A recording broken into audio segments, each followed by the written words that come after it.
Hype is a double-edged sword, a thrilling force that can elevate an experience into something unforgettable, a rush of adrenaline that makes the wait almost as satisfying as the event itself. But on the flip side, hype can also set you up for a harsh fall. You're left wondering if it was the product that failed, or it was the weight of your own anticipation that made it impossible to live up to the dream. Hype, in all intensities, is a gamble. It can make you feel like you're on top of the world, but when it crumbles, it leaves a void that's hard to fill. Yet despite the risks, the pull of hype is irresistible, because sometimes, just sometimes, it really is worth the wait.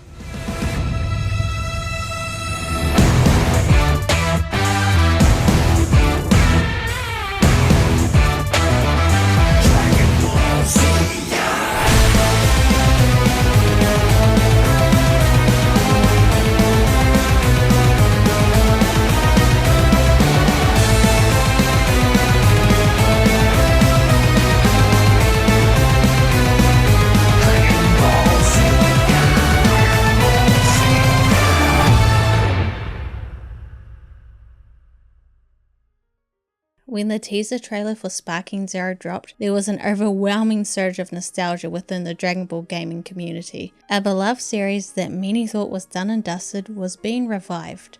For months, the excitement built up, from the name reveal to character announcements to the final release date. It's safe to say Bandai Namco's marketing team more than earned their paychecks in 2024. Hyping Sparking Zero to astronomical heights. But was all that build-up justified? Was the years between releases worth the wait? Does Sparking Zero live up to the legacy of Tenkaichi 3? To understand where Sparking Zero fits in, you have to understand where Budokai Tenkaichi 3 left off. Released in 2007, Tenkaichi 3 has a near mythical status in the Dragon Ball gaming world. It was vast, it was rich in content, and it captured the raw essence of the Dragon Ball franchise with precision. The combat was engaging, the roster was mind-blowingly extensive, and it allowed players to live out their dream battles in ways that other games just couldn't match. So when Sparking Zero was announced as the long-awaited sequel, it had an enormous legacy to uphold.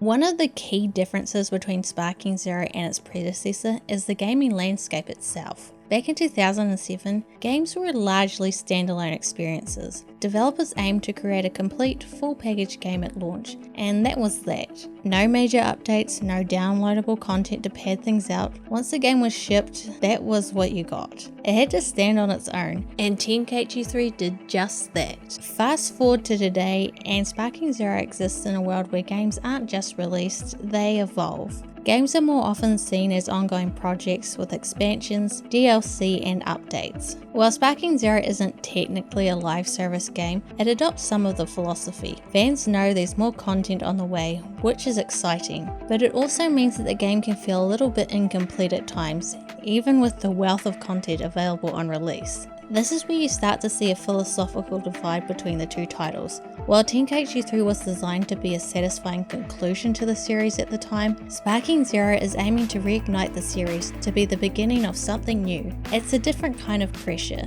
Tenkaichi 3 didn't need to leave room for more, while Sparking Zero is trying to establish a foundation for future games in the series. For Tenkaichi 3 fans, part of what made that game so beloved is the era in which they experienced it. Video games in the mid to late 2000s felt different. There was a certain sense of magic to them, a sense of discovery that can be difficult to replicate in today's world of constant social media. The nostalgia factor looms large here. Many players who adored Tenkaichi 3 as kids are now adults with different tastes and different gaming habits. It's hard to separate those early gaming experiences from the excitement and joy of youth, and that is why Sparking Zero may never quite hit the same way for some.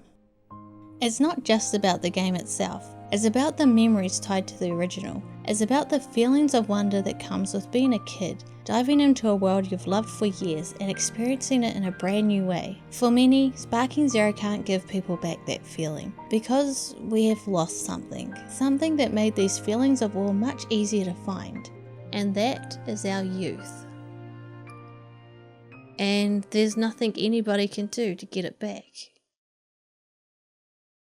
But that doesn't mean Sparking Zero can't be the Tenkaichi 3 of this generation, because I really think that it is. Sparking Zero does exactly what it set out to do. It doesn't try to reinvent the wheel because it's not what fans wanted. We didn't need Sparking Zero to be some radical departure from the Tenkaichi formula. What we wanted was for it to be a true sequel, to carry on the torch of Tenkaichi 3 in a way that felt faithful to the original, but modern enough to stand alongside today's games. This is where I think some of the criticism falls flat. Yes, Sparking Zero has its issues, no game is perfect, but many of the complaints come from a place of misunderstanding. Fans weren't looking for massive innovation here. We didn't need the game to drastically change. What we wanted for it was to be a continuation, a love letter to the Tenkaichi series that brought us so much joy back in the day. And the developers knew this. They knew exactly what the fans wanted and delivered. The core gameplay remains largely the same, but with updated graphics, new characters, and plenty of nods to Dragon Ball Super.